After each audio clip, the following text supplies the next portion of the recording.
Welcome to our channel. If you received an employer rewards card and want to activate it online, follow these simple instructions. Step 1.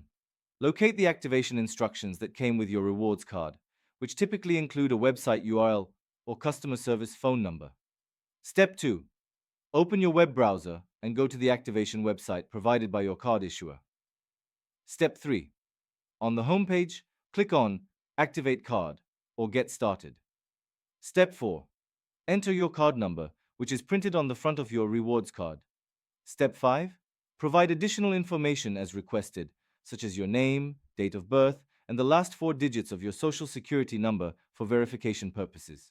Step 6. Create a username and password for your online account, which will allow you to manage your card and track your rewards balance. Step 7. Set up a personal identification number, PIN, if required for ATM withdrawals and in-store purchases. Step 8. Once the activation is complete, you will receive a confirmation message on the screen and via email. Your employer rewards card is now active and ready to use. Log in to your account to view your balance, redeem rewards, and manage your card settings. Don't forget to like this video and subscribe to our channel.